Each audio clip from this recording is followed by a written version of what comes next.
पूर्णमदः पूर्णमिदं पूर्णात् पूर्णमुदच्यते पूर्णस्य पूर्णमादाय पूर्णमेवावशिष्यते। ॐ शान्ति शान्ति शान्तिः। शङ्करं शङ्कराचार्यं केशवं बादरायणं सूत्रभाष्य कृतो वन्दे भगवन्तौ पुनः पुनः। ईश्वरो गुरुरात्मेति मूर्तिभेदविभागिने व्योमवद्व्याप्तदेहाय दक्षिणामूर्तये नमः। ॐ शान्ति शान्ति शान्तिः।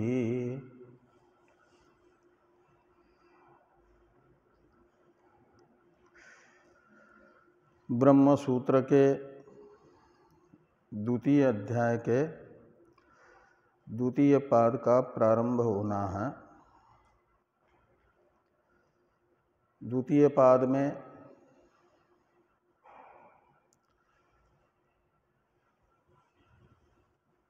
जो वेदांत विरोधी मतांतर हैं उनमें विद्यमान दोषों को भगवान वेदव्यास जी बता रहे हैं। इसलिए इसका नाम है अन्य दुष्टत्वपाद। इसका प्रतिपाद्य विषय है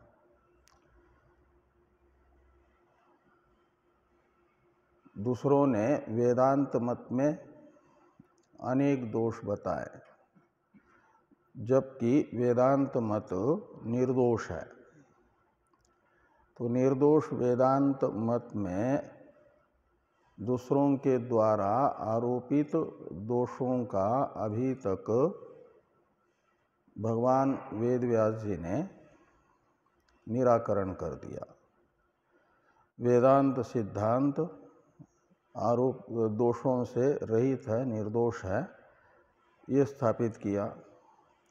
जो वेदांत सिद्धांत में दोष बताते हैं स्वयं उनका सिद्धांत सदोष है,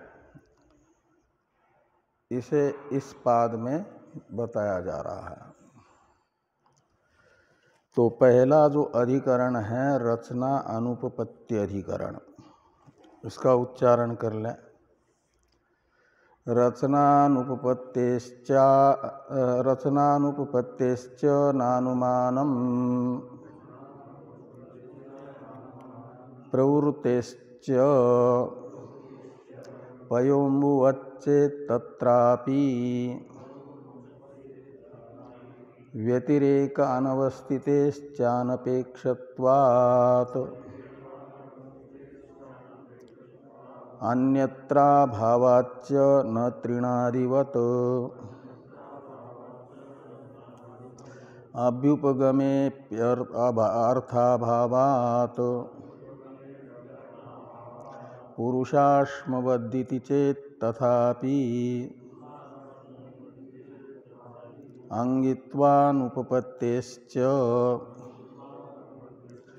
अन्यथा अनुमितो च ज्ञशक्तिवियोगात् विप्रतिषेधाच्चासामञ्जस्यम् प्रधानं जगतो हेतुर्न वा सर्वे घटादय अन्विता सुखदुःखादेर् यतो हेतुरतो भवेत् न हेतुर्योग्यरचना प्रवृत्त्यादेरसंभवात् सुखाद्यांतरा बाह्या घटाद्यास्तु कुतोऽन्वयः।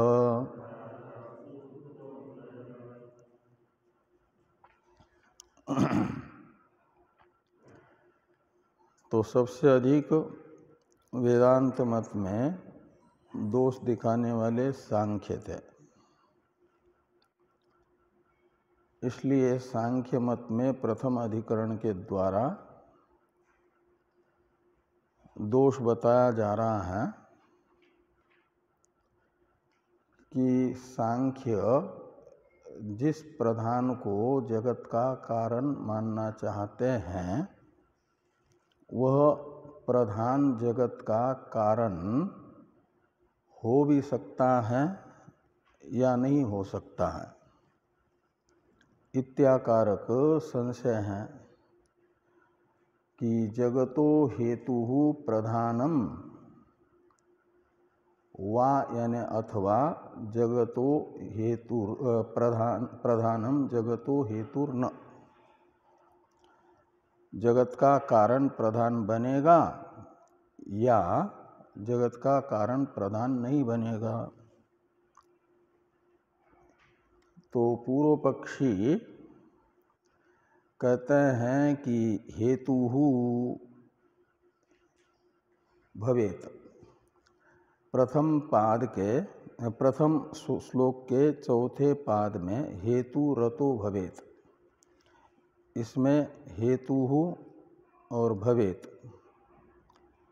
इन दो पदों के साथ पूर्वार्ध से प्रधानम जगतः इन दो पदों को ला करके पूर्व पक्ष की प्रतिज्ञा होगी कि प्रधानम जगतो हेतुः भवेत। तो प्रधान जगत का हेतु होगा। क्यों? तो कहते हैं अतः यानी इस कारण से। तो अतः शब्द से ग्राह्य कारण को ही बताया जा रहा है कि यतो सर्वे घटादयः सुख दुखाद्यै अन्विता अतः, ऐसा कि जिस कारण से संसार के प्रत्येक पदार्थ सुख दुख मोह से युक्त है। तो सुख दुख मोह युक्तता संपूर्ण पदार्थों में जिस कारण से है, अतः यानी इसी कारण से प्रधान को जगत का हेतु माना जाएगा। क्योंकि प्रधान है त्रिगुणात्मक और इन त्रिगुणात्मक प्रधान में जो सत्व गुण है वह सुख का कारण होने से माना जाएगा, सुखात्मक है। सत्वात् संजायते ज्ञानम, और ये सुख सत्वम सुखे संजयति इत्यादि में सत्व सुख से युक्त कर देता है का मतलब सत्व गुण में सुख होता है। तो और दुख रजोगुण से होता है, तमोगुण आवरणात्मक होता है, मोह का उत्पादक होता है। इसलिए सुख दुख मोह से लिया गया तीन गुणों को। तो गुणत्रय से युक्त ही ये सारा घटादि जगत है, सुख दुख मोह से अन्वित है। इसलिए प्रधान सुख दुख मोह के कारणात्मक होने से मानना चाहिए कि सारे जगत के प्रति हेतु प्रधान बनेगा। ये सांख्यों की मान्यता है। सिद्धांती कहते हैं कि जगतो न प्रधानम न जगतो हेतु, ऐसा अन्वय करिए। तो प्रधान जगत का कारण नहीं होगा। क्यों नहीं होगा? तो कहते हैं आपका प्रधान, सिद्धांती पूर्व पक्षी को कहते हैं इसलिए प्रधान जगत का कारण नहीं हो पाएगा कि आपका प्रधान तो स्वतंत्र है, पुरुष के अधीन नहीं है, का मतलब पुरुष प्रवर्त्य नहीं है। प्रधान का प्रवर्तक पुरुष नहीं है और पुरुष से प्रवर्त्य प्रधान नहीं है, स्वतंत्र है। और वो जो स्वतंत्र प्रधान है वो जड़ है, और जड़ में चेतन की प्रेरणा के बिना प्रवृत्ति देखी नहीं गई। चेतन को यह, अचेतन को, जड़ को यह विवेक नहीं है कि इस कार्य के अनुरूप इस प्रकार की प्रवृत्ति करनी चाहिए। यह बोध अचेतन को नहीं होता, जड़ को नहीं होता। इसलिए कहते हैं योग्य रचना अनुपपत्यादेहे असंभवात। तो योग्य रचना, जो जगत की योग्य रचना है, मान लो कितना भी सुंदर पत्थर हो, उसे ये मालूम नहीं है कि कौन सा पत्थर कहाँ पर रखने से मंदिर या भवन सुंदर बनेगा। पत्थर को मालूम है? पत्थर को जिस स्थान पर भवन के होना चाहिए उस स्थान पर ये पत्थर लगेगा, वो पत्थर लगेगा, ऐसा बोध जिसे है वह पत्थरों को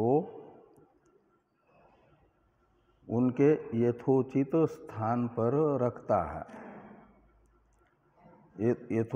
यथोचित स्थान पर पत्थर को स्थापित करने के लिए प्रेरित करता है, स्थापित हो जाता है पत्थर। तो जड़ पत्थर की स्वतः उचित स्थान में स्थित होना रूप प्रवृत्ति संभव नहीं है बिना चेतन के। ऐसे बिना चेतन के आकाश आदि जगत की रचनानुकूल प्रवृत्ति प्रधान में असंभव है। इसलिए प्रधान जगत का कारण नहीं होगा। ये कहा गया कि योग्य रचना प्रवृत्त्यादेहे असंभवात। और दूसरी बात, जगत का कारण प्रधान होगा, इसे सिद्ध करने के लिए जो हेतु बताते हैं सांख्य, क्या हेतु बताते हैं? कि सारे पदार्थ सुख दुख से अन्वित है। सिद्धांती कहते हैं किसी पदार्थ में न सुख है न दुख है न मोह है, वो जैसे के तैसे है, सुख दुख मोह से युक्त नहीं है। क्यों? तो ये वेदांत यानी उपनिषद के अनुसार सुख दुख और मोह ये धर्म हैं अंतःकरण के। और गीता में भी 13वें अध्याय में भगवान ने क्या बताया?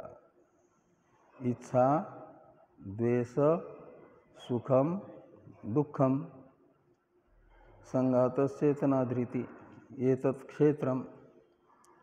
ये क्षेत्र है, लेकिन कौन सा क्षेत्र है? बाह्य क्षेत्र नहीं है, अंतःकरण रूपी जो धर्मी विशेषात्मक क्षेत्र है उसका विकारात्मक क्षेत्र है सुख दुख मोह। क्षेत्र के अवान्तर दो प्रकार है ना, विकारी क्षेत्र और विकार रूप क्षेत्र। मन विकारी है, उसका विकार सुख है। प्रिय मोद प्रमोद नामक वृत्ति को सुख कहा जाता है ना, वह प्रिय मोद प्रमोद नामक वृत्ति अंतःकरण का धर्म है। और ये जो आपका ये है दुख, प्रिय मोद प्रमोद से विपरीत जो वृत्ति है अंतःकरण की, वो है अविवेकात्मक वृत्ति, मोह है। तो ये सारी वृत्तियां अंतःकरण से बनती है, अंतःकरण का परिणाम रूप है। इसलिए इन्हें विकार कहा जाएगा, इन्हें कार्य कहा जाएगा। और विकारी यानी कारण कहा जाएगा किसको? अंतःकरण को। तो कार्यात्मक क्षेत्र हैं सुख दुख मोह, और कारणात्मक क्षेत्र है उनका मन। और मन शरीर की अपेक्षा अभ्यंतर है, घट आदि बाह्य है शरीर की अपेक्षा। तो बाह्य घटादि के साथ आंतर जो सुख दुख आदि है इनका अन्वय नहीं होगा। इसलिए ये कहना भी शास्त्र विरुद्ध कल्पना है उनकी कि सभी घटादि सुख दुखादि से अन्वित हैं। ऐसा सांख्य मत में दोष बताया गया। उत्तरार्ध में द्वितीय श्लोक के ही बता रहे हैं कि सुखाद्या अंतरा।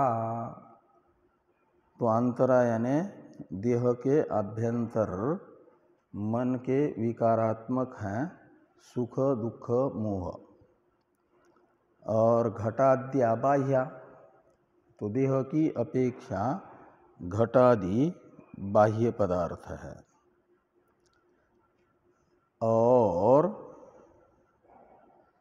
बाह्य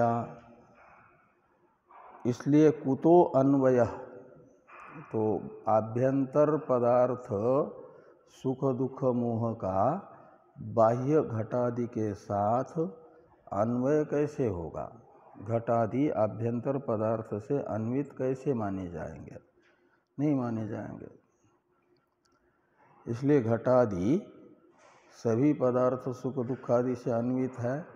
यह सांख्यों की कल्पना एक प्रकार से शास्त्र विपरीत कल्पना है।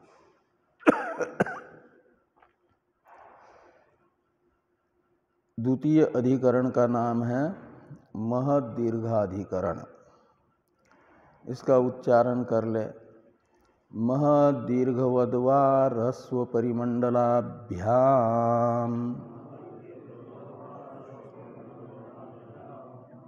नास्तिकानाद दृष्टान्त किं वास्त्य सदृशोद्भवे नास्ति शुक्लपट शुक्लात्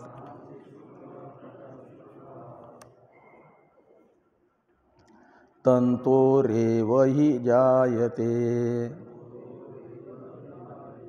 अनुद्वेणुकमुत्पन्न अनअणोः परिमण्डलात् अदीर्घाद्वेणुकात् दीर्घम् त्र्यणुकं तन्निदर्शनम्।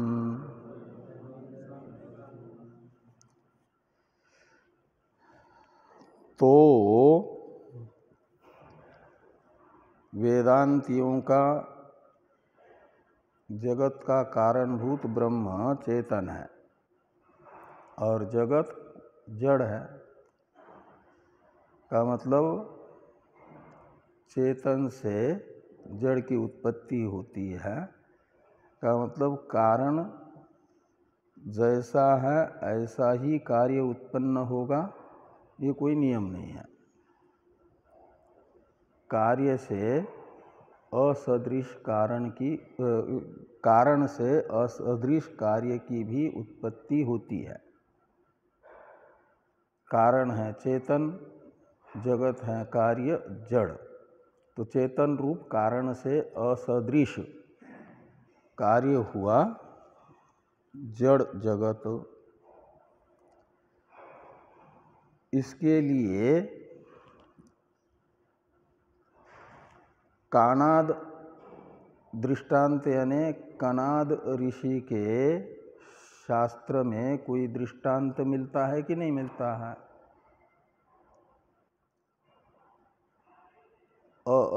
असदृश कारण से असदृश कार्य उत्पन्न हुआ हो, कारण से असदृश कार्य की उत्पत्ति में कोई कनाद मत में दृष्टांत है कि नहीं, ये संशय बताया जा रहा है कि असदृशोद्भवे कानाद दृष्टांतो नास्ति किं वा असदृशोद्भवे कानाद दृष्टांतो अस्ति, ऐसा अन्वय करना। तो कारण से असदृश कार्य की उत्पत्ति में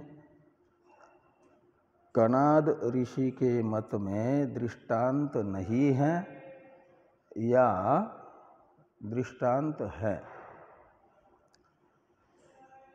तो पूर्व पक्षी है कनाद ऋषि के मत में कारण से असदृश कार्य की उत्पत्ति में कोई दृष्टांत नहीं है, ये है पूर्व पक्ष। इसे बताया गया कि नास्ति यानी असदृशोद्भवे कानाद दृष्टांतो नास्ति, ये पूर्व पक्ष की प्रतिज्ञा है। इस प्रतिज्ञा का निश्चायक हेतु तथा दृष्टांत बताने के लिए है कि शुक्लातंतो रेव शुक्लपटः जायते ही यानी यतः, तो ही शब्द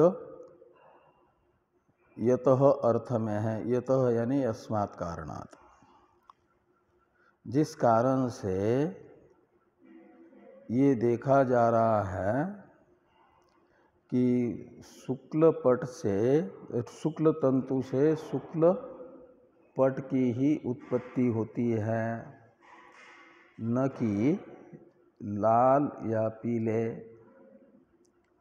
धागे सफ़ेद है तो वस्त्र भी सफ़ेद ही बनेगा, धागे पीले हैं तो वस्त्र भी पीला ही बनेगा, लाल धागों से वस्त्र भी लाल बनेगा। का मतलब कारण से समान कार्य ही उत्पन्न हो रहा है। ये तो कनाद मत में दृष्टांत कारण से सदृश कार्य की उत्पत्ति में मिल रहा है, जिस कारण से उस कारण से असदृश कार्य की उत्पत्ति में कनाद मत में कोई दृष्टांत नहीं होगा, ये पूर्व पक्ष हुआ। अब सिद्धांती कहते हैं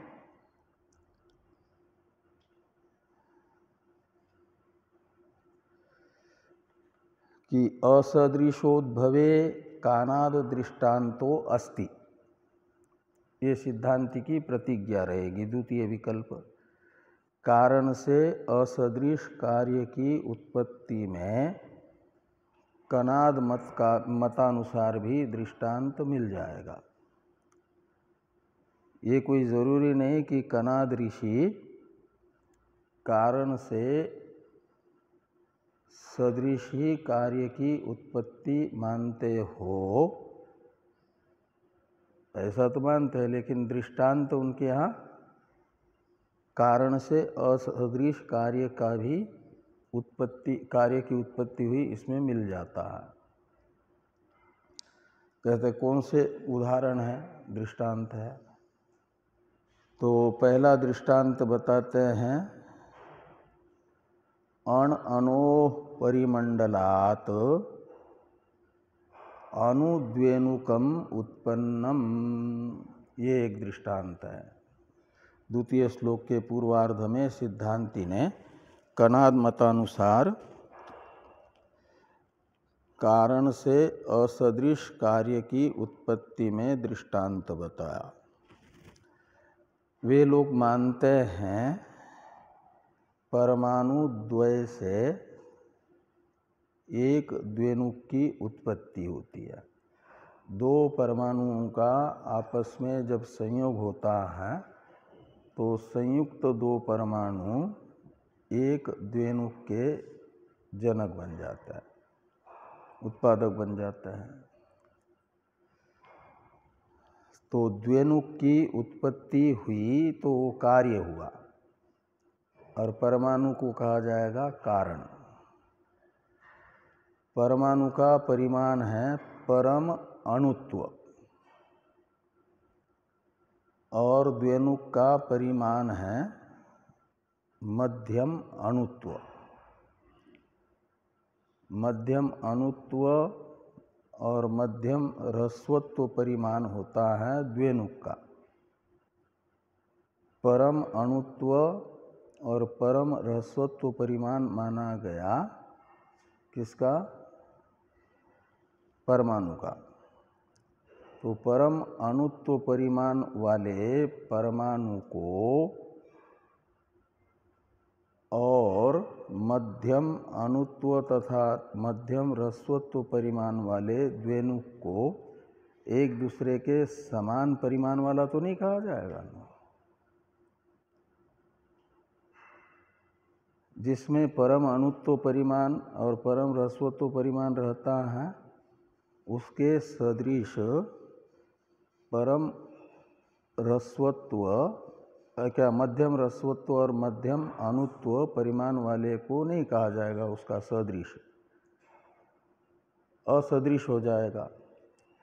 तो परमाणु रूप कारण से असदृश कार्य हुआ द्वेनुक, और उनमें असादृश्य क्या है कि कारण जो परमाणु है वह परम अणुत्व परिमाण वाले हैं, परम ह्रस्वत्व परिमाण वाला है।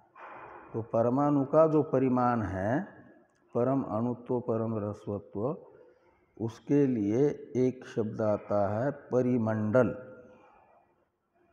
क्या समझे? परिमंडल। पारिमांडल्य कहा जाता है परिमाण को। परमाणु का परिमाण है पारिमांडल्य परिमाण, और वो पारिमांडल्य परिमाण जिसमें रहेगा उसे कहा जाता है परिमंडल। ये पारिभाषिक शब्द है वैशेषिक शास्त्र का। तो परिमंडल का अर्थ ही है परम अणुत्व परम ह्रस्वत्व परिमाण वाला द्रव्य।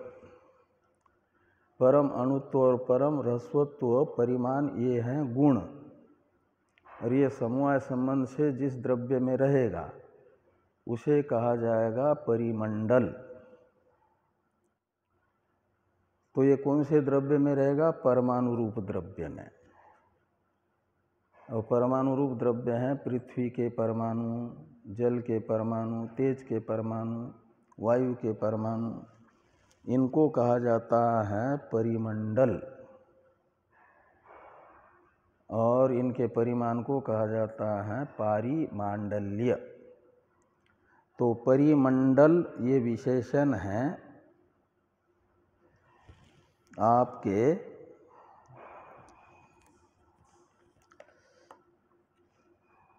यानी परिमंडल हुए परमाणु, और अण अनोह तो अण अणु का अर्थ है जो अणु नहीं है,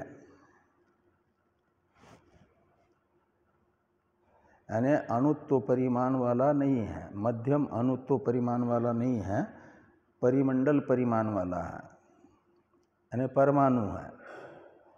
और उन परिमंडल परमाणुओं से उत्पन्न हुआ कौन? अणु द्वेणुकम उत्पन्नम। तो अणु द्वेणुक यानी मध्यम अणुत्व परिमाण वाला और मध्यम ह्रस्वत्व परिमाण वाला जो द्वेणुक है वह उत्पन्न हुआ। तो ये असदृश, दोनों की कार्य कारण असदृश हुआ। तो असदृश कारण से असदृश कार्य की उत्पत्ति में एक दृष्टांत ये बना। दूसरा दृष्टांत है अदीर्घात द्वेणुकात दीर्घम त्रेणुकम, उस पूर्व वाक्य से ले आना उत्पन्नम। तो त्रेणुक कहा जाता है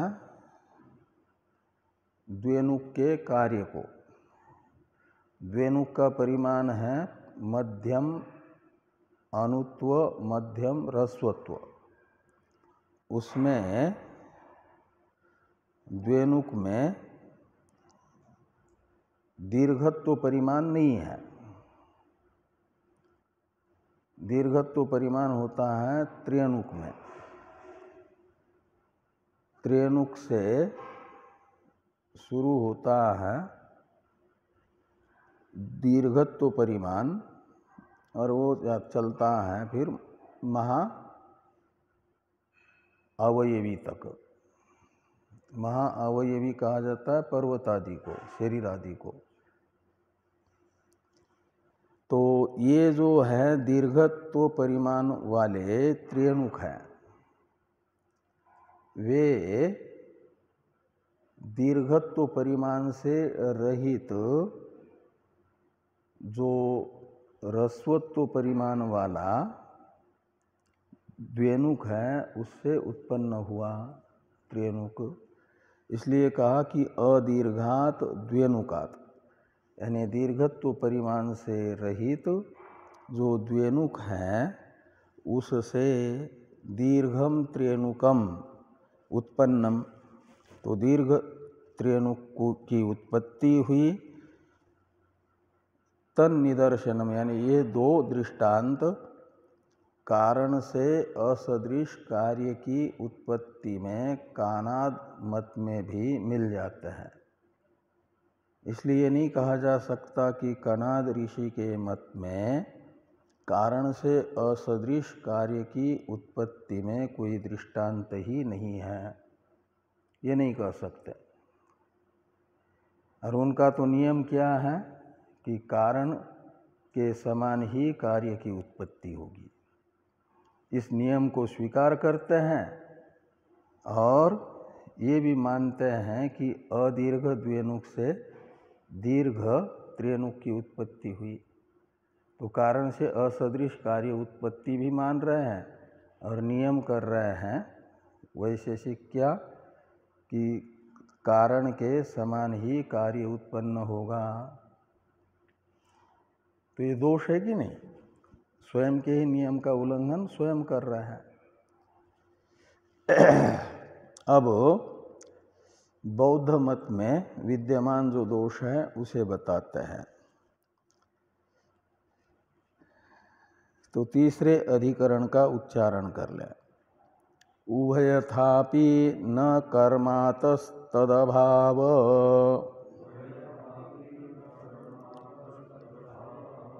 अच्छा, ये अभी वैशेषिक मत का ही है। तीसरे में भी दोष दर्शन, वैशेषिक मत में ही दोष दर्शन है। चौथे में आएगा बौद्ध मत में विद्यमान दोषों को दिखाना। समवाय अभ्युपगमाच्च साम्यात् अनवस्थिते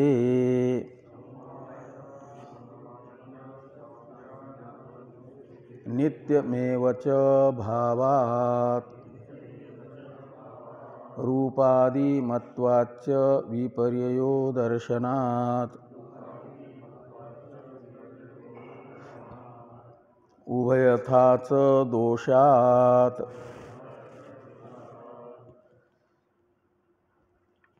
अपरिग्रहाच्चात्यन्तमनपेक्षा जनयन्ति जगन्नो वा संयुक्ता परमाणवः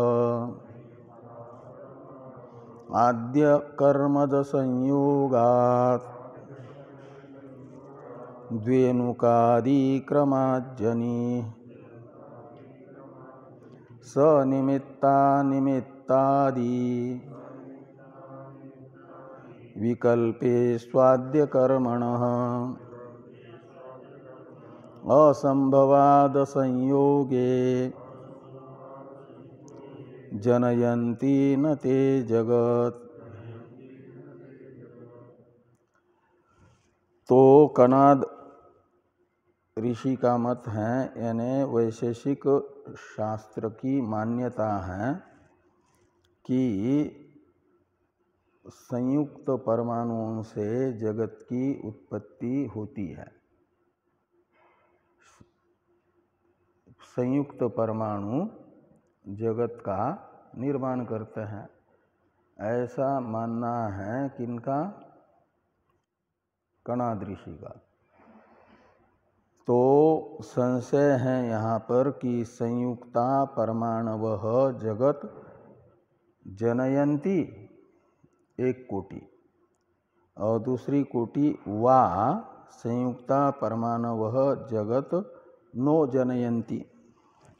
नो यानी न, नो आता है न इस अर्थ में ही निपात। तो संयुक्त परमाणु जगत के उत्पादक होते हैं या नहीं होते हैं? तो कनाद मतावलंबी तो कहेंगे कि संयुक्त परमाणुओं से द्वेनुकादि क्रम से जगत उत्पन्न होता है, इसलिए द्वेनुकादि क्रमात् जनी ही का मतलब संयुक्त परमाणुओं से द्वेनुकादि क्रम से जगत की उत्पत्ति होती है। जनी शब्द का अर्थ है जन्म, जन्म का अर्थ है उत्पत्ति। तो कहा कि वो संयोग कैसे होगा परमाणु द्वय का? वे तो जड़ हैं परमाणु, पृथ्वी के परमाणु, जल के परमाणु, अग्नि के तथा वायु के परमाणु, ये सब भूतात्मक होने से जड़ है कि नहीं? तो जड़ परमाणुओं का संयोग कैसे होगा? तो संयोग को यदि कहते हैं आद्य कर्मज संयोग, कर्म से उत्पन्न होता है संयोग। तो जैसे ये चश्मा और पुस्तक अभी अलग अलग है और ये यहाँ रख लिया, तो क्रिया से यहाँ से उठा करके यहाँ रख लिया, ये क्रिया हो गई ना, और इस क्रिया से संयोग हुआ, उसे कर्मज संयोग कहा जाता है। और ये जो कर्मज संयोग है, कर्म दो प्रकार का, एक आद्य कर्म और उसके बाद में होने वाला जो कर्म क्रिया, उसे कहा जाएगा द्वितीय तृतीयादि कर्म। तो जो प्रथम कर्म है आद्य कर्म, उस आद्य कर्म से उत्पन्न होता है दो परमाणुओं का आपस में संयोग, उसे कहा जाएगा आद्य कर्मज संयोग। प्रथम कर्म से निष्पन्न होने वाला संयोग, वो जो संयोग है उससे फिर यानी दो परमाणुओं का कर्मज संयोग हुआ और उससे द्वेनुक बना, फिर द्वेनुकादि द्वेनुकों का आपस में संयोग हुआ तो त्रेणुक बना, त्रेणुकों का आपस में संयोग बना, चतुर्णुक बना। इसी क्रम से पर्वतादि महाअवयवियों की उत्पत्ति होती है। ये कौन कहते हैं? वैशेषिक। लेकिन का मतलब ये हुआ कि संयुक्त परमाणुओं से द्वेनुकादि क्रम से जगत की उत्पत्ति हो सकती है, ये वैशेषिक मत हुआ। सिद्धांती कहेंगे कि दो परमाणुओं का आपस में जो संयोग है, उस संयोग का हेतुभूत जो आद्य कर्म है, वह आद्य कर्म पहले सिद्ध हो जाए तब तो माना जाएगा कि उनका कार्य रूप परमाणुद्वय का संयोग होगा, फिर द्वेनुकादि क्रम से जगत उत्पन्न होगा। ये सब बन सकता है तब जब आद्य कर्म की सिद्धि हो। लेकिन आद्य कर्म आपको हम पूछते हैं कि सकारण है या अकारण है। सिद्धांती पूर्व पक्षी से ये दो विकल्प करेंगे। आप सनिमित्तक मानते हो आद्य कर्म को या निर्निमित्त मानते हो। सनिमित्त मानने का मतलब उसका कारण कोई न कोई मानना आद्य कर्म का, और निर्निमित्त मानने का मतलब है बिना कारण के ही होता है, ये मानना। तो यदि कहते हैं कि सनिमित्त है आद्य कर्म, तो सनिमित्त हैं तो निमित्त दृष्ट हैं कि अदृष्ट हैं, ये दो विकल्प होंगे। आद्य कर्म का कारणभूत जो निमित्त है वह दृष्ट है कि अदृष्ट है। यदि दृष्ट है कहोगे तो कर्म का कारण जो दृष्ट कारण देखा जा रहा है वो प्रयत्नादि है। प्रयत्न से कर्म निष्पन्न होता है ना, पुरुष प्रयत्न से।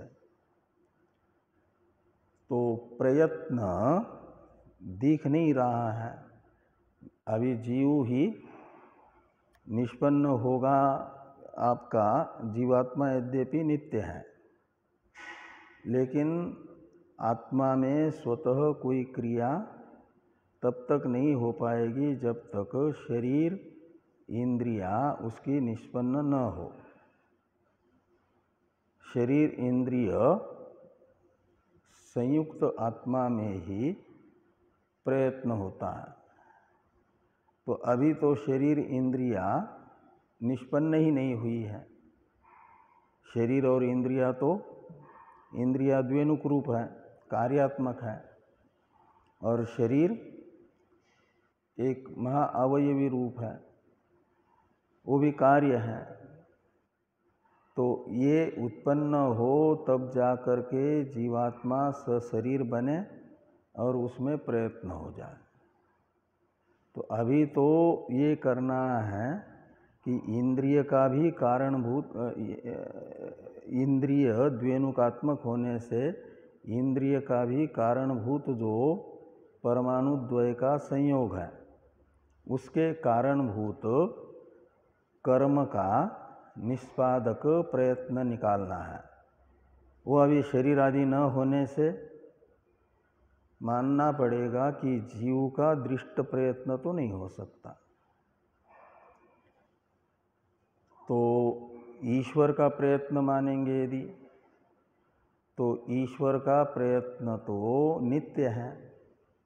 तीन चीज़ें ईश्वर की नित्य मानी जाती है।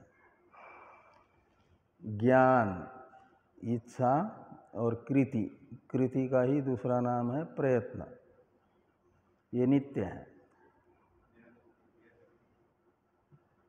तो ज्ञान, इच्छा और प्रयत्न, इसमें से प्रयत्न ईश्वर का आद्य कर्म का कारण बनेगा, ये यदि कहोगे तब तो ईश्वर का प्रयत्न नित्य होने से उसका प्रलय नहीं होगा ना, तो प्रलय काल में भी प्रयत्न रहेगा ईश्वर का, तो वहाँ पर भी कर्म हो जाए और वहाँ भी संसार द्वेनुकादि क्रम से उत्पन्न हो, ये आपत्ति आएगी। नित्य यानी प्रलय काल में भी संसार की उत्पत्ति होती रहे, नॉन स्टॉप ये कार्य चलता ही रहे, जगत का निष्पादन, ये मानने की आपत्ति आएगी। ये इष्टापत्ति नहीं है उनको, इसलिए ईश्वर प्रयत्न को कारण नहीं मान सकते। जीव का प्रयत्न अनित्य है, लेकिन अभी उस समय, जिस समय दो परमाणुओं का संयोग होना है, उससे पहले दो परमाणुओं के संयोग के पहले उनका निमित्तभूत जो कर्म, उस कर्म का भी निमित्तभूत प्रयत्न जीव का संभव नहीं है। और इसलिए मानेंगे अदृष्ट यदि, तो अदृष्ट के विषय में तो ये हो जाता है कि अदृष्ट रहता है आत्मा में, जीवात्मा में।